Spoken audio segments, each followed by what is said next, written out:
Terima kasih Tuhan atas segala kasih-Mu. Kau baik, sangat baik. Sampai hari ini Tuhan, kasih-Mu tidak pernah sudahan. Kami boleh hidup dalam kehendak-Mu. Apapun yang kami kerjakan, pusat kami Engkau Tuhan. Siap hati kami berfirman Engkau, kami siap untuk mendengarkannya. Di dalam nama Yesus Kristus kami sudah berdoa. Amin. Pagi ini kita mendengarkan firman Tuhan tentang bagaimana kita patut mengucap syukur dalam segala hal. Sangat penting, ya. Bagaimana kita mampu mengucap syukur dalam segala hal. Jadi hari ini kita perlu belajar bagaimana punya pengertian yang dalam tentang firman Tuhan. Karena tidak banyak orang bisa mengucap syukur. Untuk hal ini kita awali dengan firman Tuhan, Efesus 5 ayat 17. Hari ini saya sampaikan firman Tuhan, singkat, padat, dan jelas saja, ya. Efesus 5 ayat 17 katakan, sebab itu janganlah kamu bodoh, tetapi usahakanlah supaya kamu mengerti kehendak Tuhan. Sekali lagi saya bacakan, sebab itu janganlah kamu bodoh, tetapi usahakanlah supaya kamu mengerti kehendak Tuhan. Dan dunia ini, pandangan Tuhan ada dua macam manusia, orang bodoh dan orang berhikmat. Orang bodoh itu orang yang tidak mengerti kehendak Tuhan. Mungkin secara lahiriah kita bisa melihat orang itu lebih dari cukup. Tapi di hadapan Tuhan, ketika orang tersebut tidak mengerti kehendak Tuhan, dia diibaratkan dengan orang yang bodoh. Nah, apa kehendak Tuhan sesungguhnya? Dari sekian daftar-daftar tentang kehendak Tuhan, itu mampu mengucap syukur dalam segala hal.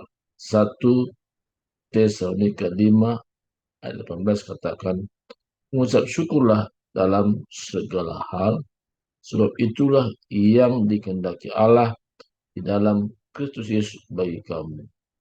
Jadi mengucap syukurlah dalam segala hal ini adalah kehendak Tuhan sendiri. Kenapa kita dalam segala hal?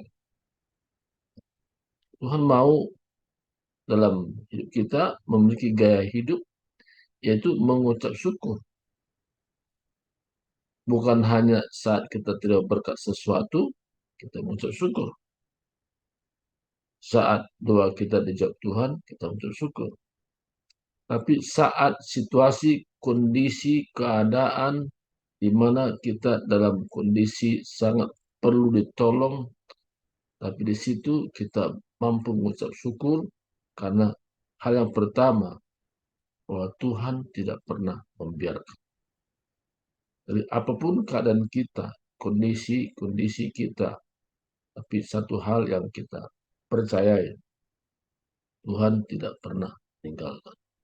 Jadi kenapa Tuhan izinkan sesuatu yang kita hadapi yang sulit?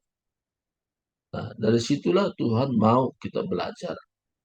Belajar untuk mengerti apa di balik semuanya itu Tuhan izinkan. Ada hal-hal yang tidak baik menurut kita, tapi itu belum tentu tidak baik di hadapan Tuhan. Tuhan perluaskan sesuatu yang tidak baik menurut kita itu supaya kita belajar dan mengenal Tuhan lebih dekat lagi. Karena problem, masalah yang kita sedang hadapi itu bagaikan tangan Tuhan menopang kita untuk kita mengerti apa yang menjadi kehendak Tuhan. Jadi tidak selalu yang tidak baik itu bukan kehendak Tuhan. Saya teringat seseorang mau bepergian luar negeri dan dia harus mengurus visa. Dia mengalami kendala di mana 2 kali tolak untuk mengurus visa. Secara manusia orang berkata itu bukan kehendak Tuhan. Kenapa? ada hambatan-hambatan. Dan itu termasuk merugikan uang juga. Sekali urus 2.160.000. Dua kali urus dilipatkan lagi. Menurut ukuran manusia, ini bukan kehendak Tuhan. Tapi menurut ukuran Tuhan beda lagi. Justru kita belajar apa di balik semua itu sehingga punya kesaksian untuk kita bisa ceritakan kepada orang lain. Jadi ketika orang tersebut dia berdoa lagi untuk minta sesuatu peneguhan dari Tuhan, dan Tuhan katakan bahwa orang tersebut harus bergerak bukan hanya urus visa di Jakarta, tapi pergi ke provinsi lain. Dan di sana Tuhan temukan seseorang yang siap juga membantu untuk pengurusan visa itu, yaitu sebagai sponsor dari Indonesia.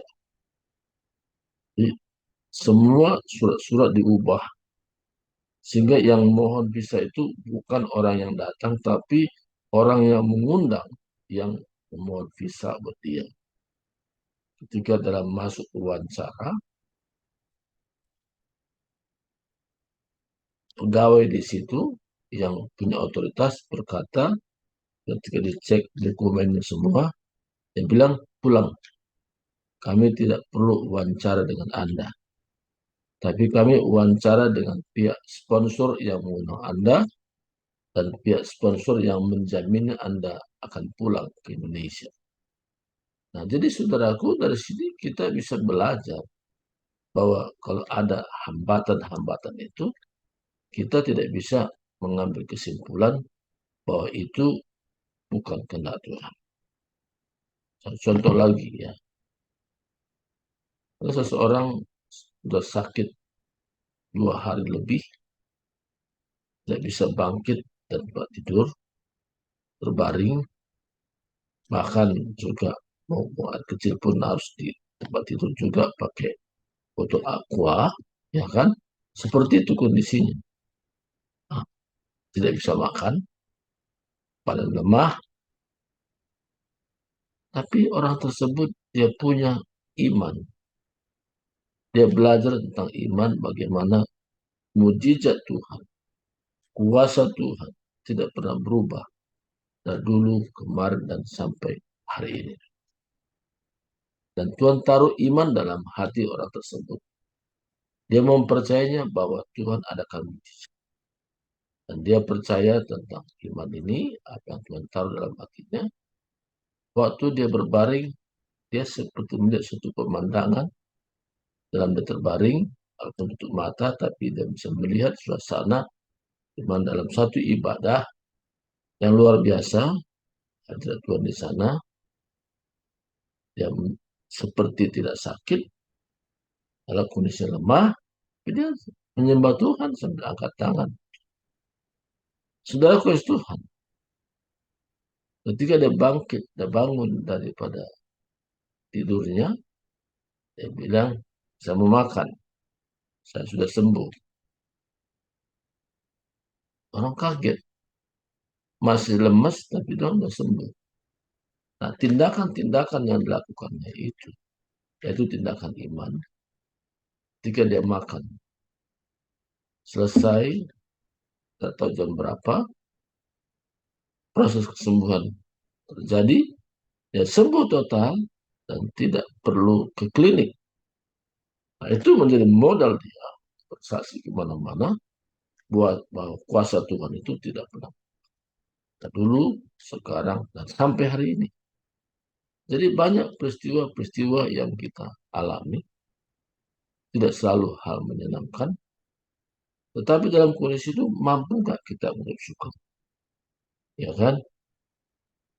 Kalau kita mampu mengucap syukur, berarti ada tingkatan-tingkatan iman kita. Kita bukan tingkatan dasar lagi, tapi ada peningkatan kepada level berikutnya. Jadi Tuhan izinkan sesuatu yang tidak menyenangkan. Secara manusia kita tidak mampu mengucap syukur. Tetapi secara iman kita mampu mengucap syukur karena apa? Pertama kita tahu Tuhan itu tidak pernah meninggalkan.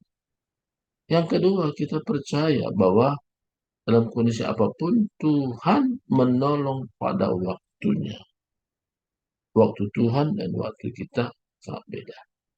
Tapi kalau kita berpikir mengarahkan diri kepada waktunya Tuhan, waktu Tuhan itu waktu yang tepat. Dan kita katakan juga di mana Maria dan Marta menulis surat kepada Yesus dikasih tahu bahwa Lazarus yang Tuhan kasih sakit.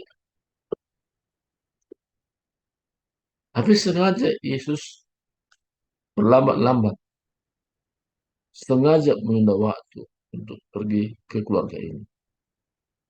Maria dan Marta berkata, kalau seandainya datang lebih awal, saudaraku Lazarus tidak akan mati.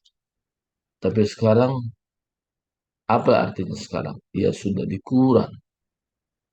Tapi Yesus katakan, dengan cara demikianlah nanti nama Bapa surga akan dimasukkan, dimuliakan. Singkat cerita, Yesus pergi ke kubur dan mengucap syukur. Dalam kondisi itu pun, Yesus selalu mana-mana dia selalu mengucap syukur. Waktu mengucap syukur itu, disitulah Yesus berkata, Lazarus keluarlah. Lazarus keluar dari kubur dengan badan terikat dan terjadi mujizat Tuhan. Jadi mengucap syukur dalam segala hal itu adalah satu perintah. Kata perintah sesuatu yang memang kita lakukan, bukan suatu pilihan. Kalau kita mampu mengucap syukur dalam perintah Tuhan itu, maka Tuhan akan membawa kita ke satu pengalaman-pengalaman yang baru. Selalu baru dan selalu baru. Dan Tuhan inginkan itu terjadi. Bukan kondisi kita biasa saja. Kondisi kita meningkat dari hari ke hari. Baik tutur kata kita, baik iman kita, baik tindakan kita. Semua mengalami satu pembaruan. Sehingga orang bisa melihat, wah luar biasa orang ini. Mungkin dulu tahu orang bagaimana background kita. Tapi sekarang ada perubahan. Cara pandang kita terhadap masalah tidak sama dengan orang dunia. Kita melihat satu masalah itu dengan cara pandang Tuhan. Ketika masalah itu diizinkan, ada rencana Tuhan. Ada sesuatu yang Tuhan mau sampaikan lewat peristiwa itu. Jadi hari ini Tuhan mau bagaimana kita mampu mengucap syukur dalam segala hal. So, itulah yang dikehendaki Allah dalam Kristus Yesus bagi kamu. Jadi kehendak Allah itu yaitu mengucap syukur dalam segala hal. Baik kita sakit, bukan sakitnya, tapi kita percaya kondisi sakit, kondisi kurang menyenangkan, Yesus tak beserta, Yesus tidak meninggalkan pada rencana Tuhan supaya peningkatan-peningkatan rohani kita terlihat. Karena rohani itu memang harus ada pertumbuhan, berakar, dibangun, dan bertumbuh, bahkan menghasilkan buah. Nah, Tuhan memanggil kita dalam pertanyaannya. Bukan kamu milik aku, tapi aku milik kamu supaya kamu pergi dan menghasilkan buah dan buahmu itu tetap. Jadi kalau pagi ini dengar kesaksian tadi, dia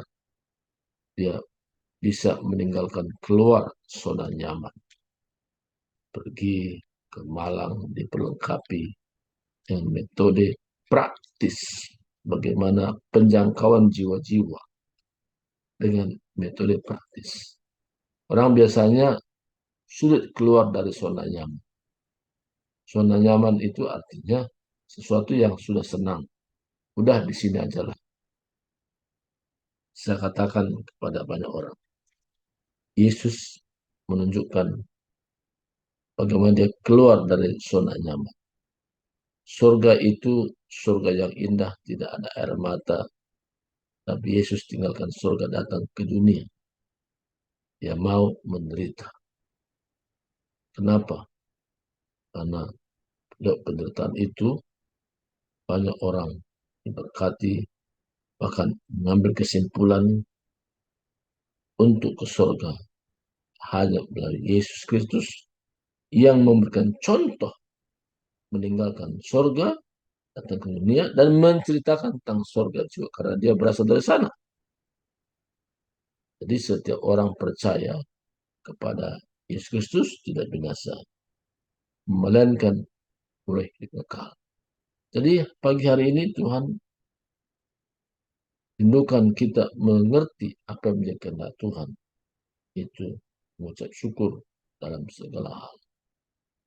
Iblis bingung kalau kita mengucap syukur. Kenapa? Iblis bukan maha tahu.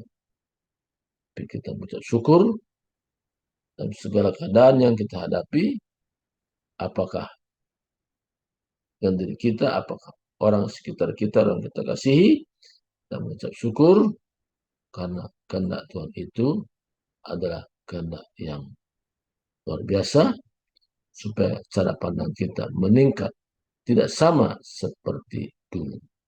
Inilah firman Tuhan hari ini. Tuhan berkati kita, mari kita berdoa. Terima kasih Tuhan, hamba-Mu sudah berhenti menyampaikan firman-Mu. Tapi Engkau yang menjabarkan dalam hati kami melalui pribadi Roh Kudus, sehingga kami bisa memahami secara rinci apa yang menjadi kehendak Tuhan yang kami lalui dari hari ke hari. Sehingga apakah kami sakit atau kurang nyaman dan sebagainya, tapi kami hidup dalam kehendak Tuhan. Sehingga kami menjadi saksi-Mu yang hidup. Karena kami kayak hidup, yaitu bersaksi itu menjadi bagian dalam diri kami. Apapun kami kerjakan untuk Tuhan. Terima kasih Tuhan. Ini adalah syukur kami hari ini. Di dalam nama Kristus, kami sudah berdoa. Haleluya. Amin. Amin. Serahkan kembali pada Tiar, kalau masih ada di tempat, Kak. Ya, ya, ya. Haleluya, haleluya. Ya, terima kasih buat firman Tuhannya pagi hari ini ya. Firman ini sudah sering kita dengar ya. Efesus 5 ayat 17 tadi. Sebab itu janganlah kamu bodoh, tetapi usahakanlah supaya kamu mengerti kehendak Tuhan ya. Jadi dalam suka dan duka ada penyertaan Tuhan katanya. Ada rencana Tuhan yang baik. Nah, kita sedang belajar untuk terus mengerti kehendak Tuhan dalam kehidupan kita. Tentunya ya lewat ya seperti ini kita membangun hubungan yang intim dengan Tuhan. Sehingga dengan keintiman kita bisa peka, kita bisa mengerti apa rencana Tuhan dalam hidup kita. Baik, terima kasih Pak Surbakti untuk firman Tuhan pagi hari ini. Sangat memberkati dan meneguhkan setiap kita. Ini ada kesempatan untuk bersaksi bagi Bapak Ibu yang mau bersaksi, mungkin bagaimana pengalaman pribadi ya ketika ada masalah atau ketika ada sukacita tapi ada penyertaan Tuhan di sana. Ya, silakan langsung saja dibuka mic-nya dan silakan sampaikan sesuatu atau mungkin mau bertanya atau dan segala macam. Kami berikan waktu 4 menit satu orang. Silakan Bapak Ibu.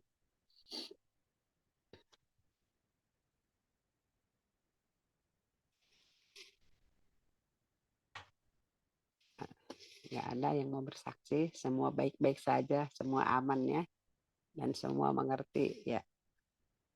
Ya saya sedikit tambahkan, bukan tambahkan, saya juga mau bersaksi ya. Jadi seperti apa yang sudah disampaikan oleh hambanya, keluar dari zona nyaman. Ya. Silakan Pak Elfrik. Ya. Ini suara kita boleh didengar nggak? Di sini hujan, Son. Kedengaran Pak, kedengaran. Kedengaran ya? Ya, silakan Oh, Pak iya. Henry. Iya, puji Tuhan.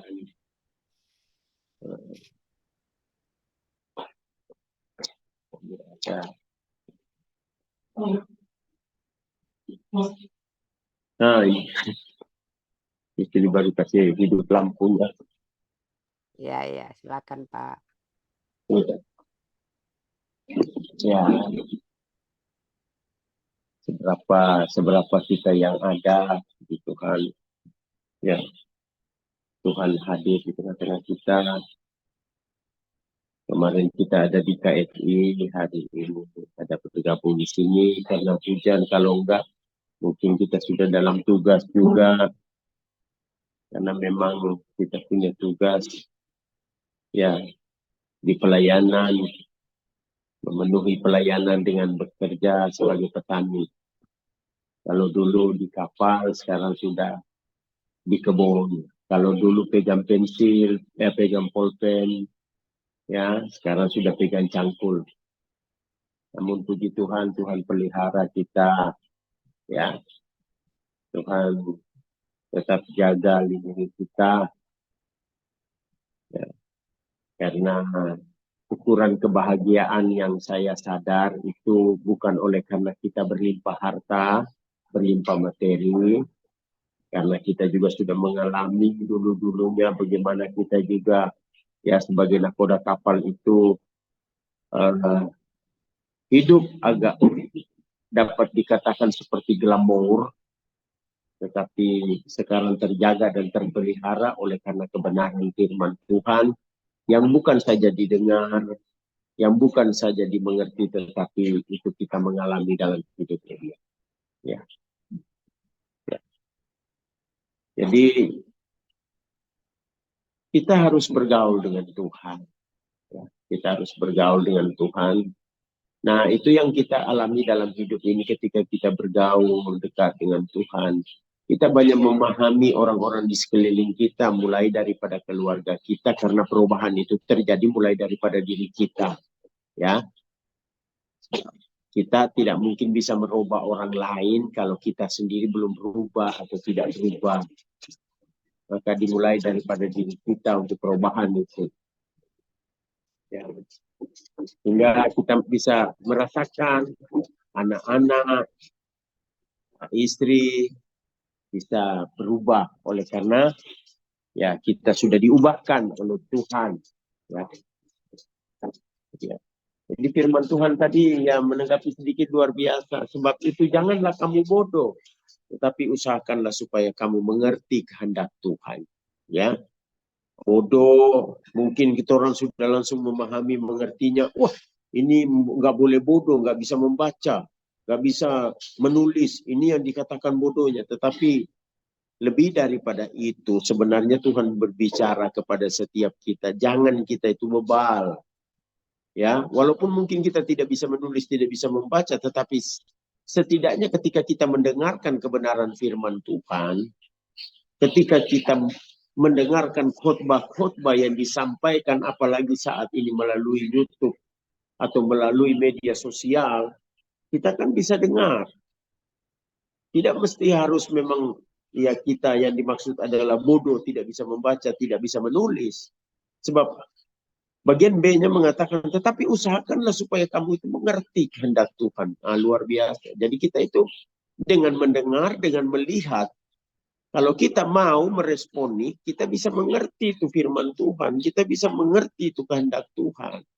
Luar biasa ya.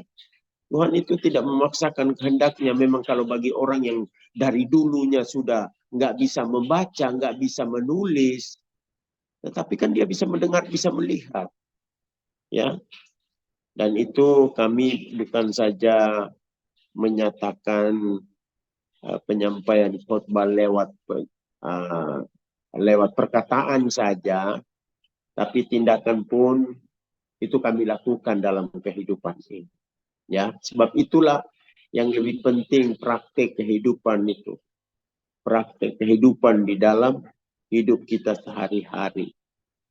Ya, puji Tuhan, kami ya itulah istri akhirnya yang biasa tinggal di kota, sekarang tinggal di kampung yang juga jauh daripada tetangga-tetangga, akhirnya terbiasa juga karena dia tidak sepi oleh karena itu, sebab kami itu ada di dalam anugerah kasih sayang Tuhan.